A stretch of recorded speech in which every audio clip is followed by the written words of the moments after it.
시청자 여러분 안녕하십니까. 5월 23일 월요일 생방송 수도권 투데이 2부입니다. 화제가 되고 있는 수도권 소식을 집중적으로 살펴보는 이슈 포커스 시간입니다. 오늘은 홍희정 기자와 함께하겠습니다. 자, 홍희정 기자 어서 오세요. 안녕하세요. 네.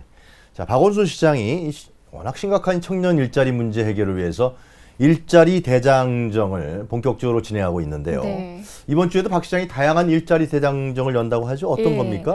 네, 오늘만 해도 3개 일자리 대장정을 진행을 했습니다. 그렇습니까? 예. 네. 오전에는 중금리 보증부 대출 공급을 위한 업무 협약식이 있었고요. 네. 또 발달장애인 택배 체험 현장 업무에도 직접 참여를 했습니다. 발달장애인 택배 업무 네. 어떤 겁니까?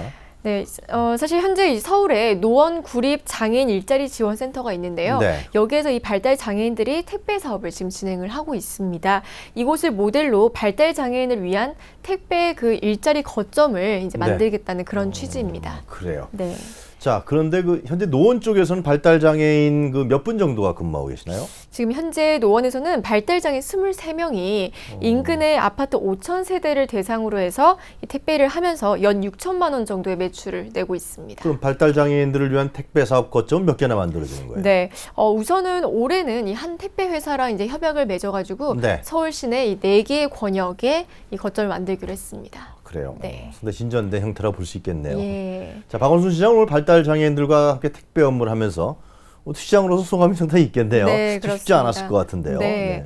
일단 이 택배 분류와 배송 업무를 함께 했는데요. 택배 물량과 영업 정보 제공 그리고 이 물류 컨설팅 등을 계속 지원을 할 예정이고요. 네. 개선점을 모색해 나가겠다고 밝혔습니다. 박원순 시장의 일자리 대장정, 이거 시민들한테 호응도 받고요. 실질적으로 네. 또 일자리가 만들어지는 이러한 결과와 효과를 기대해 보겠습니다. 네. 자, 다음 소식을 알아볼까요? 오늘이 희귀질환의 날입니까? 예. 설명을 좀 해주시죠. 처음 들어보셨을 텐데요. 네. 사실 오늘 5월 23일 바로 이 희귀 질환의 날인데요. 정확한 명칭으로는 희귀 질환 극복의 날입니다. 극복의 날? 예, 그러니까 희귀 질환을 극복을 하자 뭐 이런 취지인 것 같은데요. 사실 아직 달력에는 기입되지 않았지만 내년부터는 정식으로 기입이 될 예정입니다. 그래요. 네. 올해가 1회라는 겁니까? 그러면? 예, 맞습니다. 이 작년 12월에 희귀 질환에 대한 예방과 검진 그리고 예산 지원의 내용을 담은 희귀 질환 관리법이 통과가 됐는데요. 이에 따라 올해부터 희귀 질환 극복의 날이 탄생을 하게 된 것입니다. 사실 이 관련된 행사가 지난 주말, 토, 일 이렇게 연달아서 이틀 열렸는데요. 네. 관련된 리포트 먼저 보시겠습니다. 그럴까요? 네. 신발을 벗고 자갈 위를 걷는 시민들. 자갈 사이로 희귀 질환 환우를 응원하는 메시지들이 새겨져 있습니다. 희귀질환 환우들의 목소리를 알리는 착한 걸음 캠페인이 지난 주말 광화문 광장에서 열렸습니다. 국내 희귀질환 극복의 날이 5월 23일로 제정된 것을 기념하기 위한 행사로 희귀질환에 대한 사회적 관심을 높이고자 마련됐습니다. 제가 몇 년 전에 이 희귀질환을 체험을 했습니다. 너무나 고통스러웠고 너무나 힘들었어요. 하루빨리 많은 희귀 환자들이 많은 사랑과 관심을 통해서 이 질환이 완치가 될 수 있기를 정말 바랍니다. 우리나라에서 질병을 앓고 있는 환자 수가 2만 명 이하인 경우 희귀 질환으로 분류됩니다. 이 중 82.5%가 유전성 질환인데 치료제는 20%밖에 개발되지 못한 상황.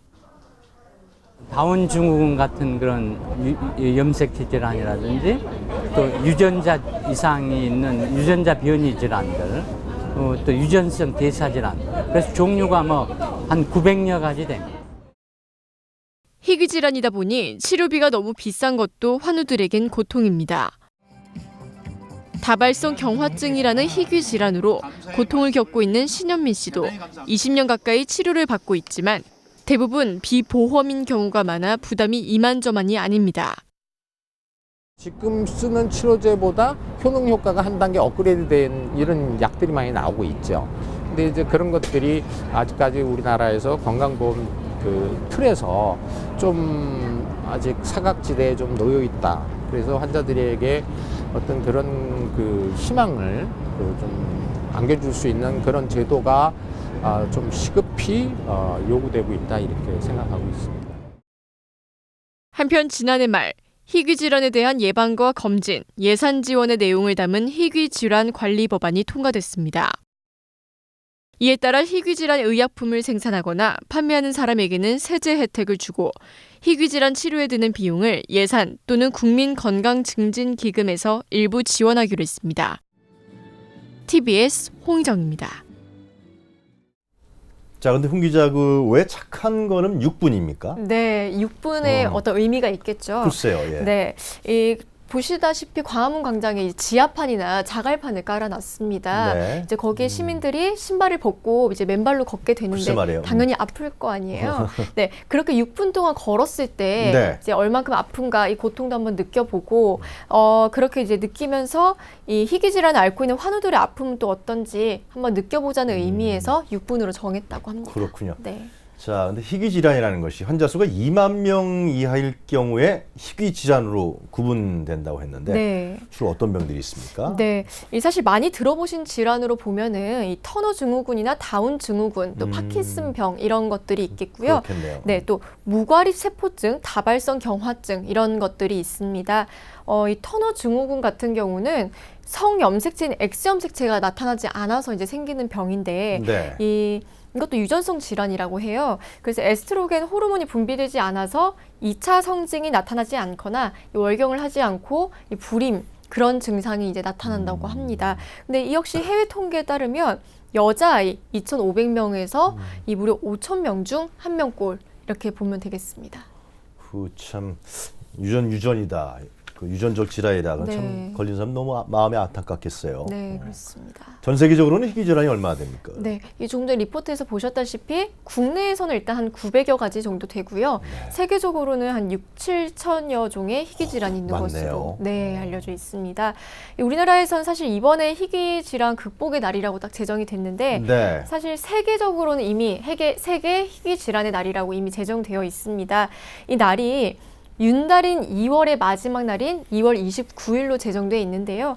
이것도 역시나 희귀성 때문에 그날로 이제 지정을 했다고 합니다. 치료제가 사실상 거의 없다고 봐야죠. 네, 맞습니다. 많이 이제 개발을 하고는 있지만 네. 아직 많이 부족한 상황인데요. 국민건강보험공단에 따르면 이 희귀 질환으로 의료비를 경감받는 환자는 지난 2월 29일 기준으로 했을 때 네. 71만 4,800여 명이었다고 합니다. 그래요. 네, 같은 기간 한국 전체 인구의 1.3% 수준입니다. 자, 하여튼 희귀 질환 극복의 날이 이번 처음 제정된 거 아니에요? 그죠? 예, 맞습니다. 앞으로 희귀 질환 치료제 개발에 그게 가장 중요하겠네요. 그죠? 그렇습니다. 예산이 또 많이 들어가야 되고 네, 네. 임상 실험도 해야 되고 보통 일이 아닌 것 그렇습니다. 같아요. 네, 네. 하여튼 간에 이번에 희귀 질환 제정 이 날을 통해서 환우들에게 큰 힘이 됐으면 좋겠다. 네. 그렇게 생각이 듭니다. 네. 자, 홍희정 기자 수고했습니다. 감사합니다. 네.